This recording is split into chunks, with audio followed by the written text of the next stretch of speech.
মারে আমি সবই বুঝি, কিন্তু তবুও যে ওকে ভুলতে হবে তোর। ও কেমন ছেলে বুঝতে তো পারছিস, যে ছেলে তোর সাথে এভাবে। যাক, এখন আস্তে আস্তে সব কিছু ভুলে যাওয়ার চেষ্টা করো।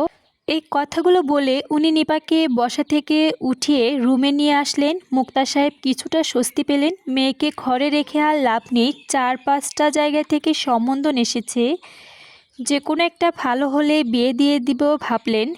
তাই লাভলি বেগমকে ডেকে বললেন, এই নিপার আম্মা, তোমাকে যে 4টা ছবি দিয়েছিলাম ওই ছবিগুলো ওকে দেখাও। তারপর ও যে ছেলেটাকে পছন্দ হয় ওই ছেলেটার ব্যাপারে আলাপ আলোচনা করব। আর দেরি করে লাভ নেই, শুভ কাজটা তাড়াতাড়ি করে সেরে ফেলা উচিত। লাভলি বেগম মুক্তা সাহেবের সব কথাগুলো শুনে বলল, এখন ওর মন মানসিকতা ভালো নেই, 2-1 দিন পার হয় দেখব। মুক্তা সাহেব স্তব্ধ হয়ে কি ভাবলেন, তারপর বড় করে একটা নিঃশ্বাস ছেড়ে বললেন, আচ্ছা ঠিক আছে। লাভলি বেগম আর বাড়াবাড়ি করলেন না, এখন থেকে চলে আসলেন। শামীম গতকাল বাসা পাল্টিয়ে কলাবাগান থেকে আসলো। বাসা থেকে ওর অফিসে যাতায়াতে সুবিধে হয়। ইদানিং ওর ব্যস্ততা আরও বেড়ে গেছে। কয়েকদিন আগে কয়েকটা বাংলা ছবির গান রেকর্ডিং করেছে এবং আরও কয়েকটা ছবির গানের জন্য অ্যাডভান্স নিয়েছে। এদিকে বাজারের জন্য পর্যাপ্ত পরিমাণে গান রেকর্ডিং করে চলছে। বাজারে প্রচুর চাহিদা ওর। ওর কোনো দিনও ভাবতে পারেনি ওর গান এত জনপ্রিয়তা হবে। ওর জন্য মাসুম সাহেবের অনেক হেল্প হয়ে যাচ্ছেন ওকে, এবং সব জায়গায় বেস্ট ফেভারিট সিঙ্গার বলে পরিচয় করিয়ে দিয়েছেন। ওনার কথা একটাও যে উনি বড় মনের শিল্পী হতে পারেন তার আর শামীম ওনার কথা ছাড়া এক পাও নড়ে চড়ে না। এত ব্যস্ততার মাঝেও নিপার কাছে শামীমের টেলিফোন করছে, কিন্তু নিপাকে টেলিফোনে একবারও পাওয়া গেল না। তাই ওর টেনশনটা আরও বেড়ে গেল। একবারও ভাবলো না ওদের বাসায় যাবে, কিন্তু পর মুহূর্তে ওর বাবার ব্যবহারটার কথা মনে হতেই ওদের বাসায় আর যাওয়া হলো না।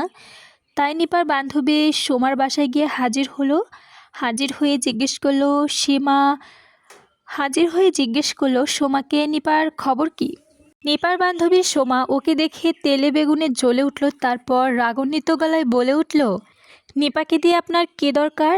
আপনি তাহলে একটা বেঈমান প্রতারক। আপনার মতো বেঈমান প্রতারকের সাথে কোনো সম্পর্ক রাখতে চায় না। আপনি আর কোনোদিনও ওকে বিরক্ত করতে আসবেন না, এখন চলে যান আপনি। এই কথা বলে সোমা দরজাটা বন্ধ করে দিয়ে শামীমের কোনো ঠান্ডায় এলো বলল, এই কথা বলে সোমা দরজা বন্ধ করতে যাবে, এমনই সময় শামীম নিজে কোনো রকমে ঠাট্টায় এসে বলল, এতক্ষণ তো আপনি সব কথা বলে গেলেন, এবার আমাকে কিছু বলতে দিন। আমার সময় নেই আপনার কথা শোনার মতো। একে বলছেন আপনি? এতক্ষণ আপনার সব কথাই আমি শুনলাম, এখন আপনিও আমার কথা শুনতে হবে। আচ্ছা বলুন তো, আমার কী এমন দোষ ছিল যার জন্য আপনাদের কাছে আমি বেঈমান প্রতারক হয়ে গেলাম? নিজেই জিজ্ঞেস করুন, তাহলে উত্তর পেয়ে যাবেন। শামীম কিছুক্ষণ চুপ থেকে চিন্তা করলো, তারপর অস্থির হয়ে বলল, আমি কিছুই বুঝতে পারছি না, ওর সাথে এমন কী আমি করলাম যার জন্য ও আমাকে এই ভাবছে। আচ্ছা যাক, কালকে সকালে ওকে আপনার সামনে এনিয়ে রাখবেন, যা বোঝাপড়া ওর সাথে বুঝবো। এখন কথা বলে সোমাকে কথা বলার সুযোগ না দিয়ে দ্রুত সিঁড়ি বেয়ে নিচে নেমে এসে বাসার দিকে রওনা হলো। বাসায় এসে সারা রাত আর ঘুমাতে পারেনি। মনে মনে অনেক প্রশ্ন করছে, কিন্তু কোনো সমাধানই খুঁজে পেল না। এদিকে সোমা নিপার বাসায় গিয়ে টেলিফোনে শামীমকে কথা বলতে না পেরে নিপা আর্জেন্ট ওর বাসায় আসতে বলল। শামীমের কথা বলে নিপা অবশ্যই আসবে না, তাই বুদ্ধি করে সোমা ওর কথা বলে নাই। এমন কি খবর, সোমা আর্জেন্ট কেন যেতে বলল? এগুলা ভেবে নিপা তাড়াতাড়ি করে সকাল 8টার দিকে সোমার বাসায় হাজির হলো। তার কিছুক্ষণ পরে শামীম সোমার বাসায় এসে দরজা টোকা দিল। নিপা সবেমাত্র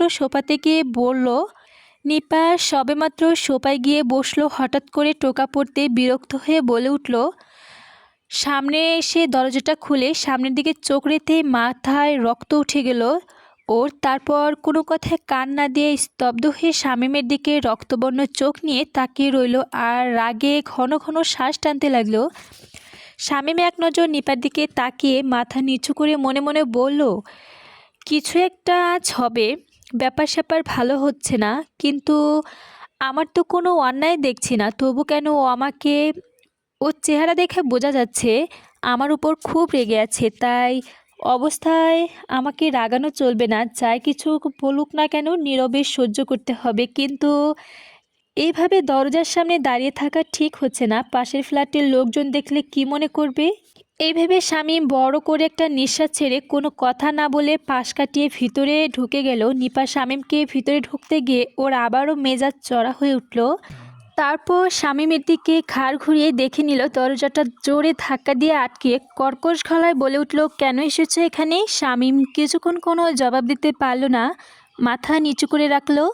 নিপা কয়েকবার জিজ্ঞেস করার পর গম্ভীর হয়ে এবার বলল, তোমাকে দেখতে এবং তোমার সাথে কথা বলতে এসেছিলাম। নিপা শামীমের কথা শুনে ভাব করে বলল, এই যে শামীম।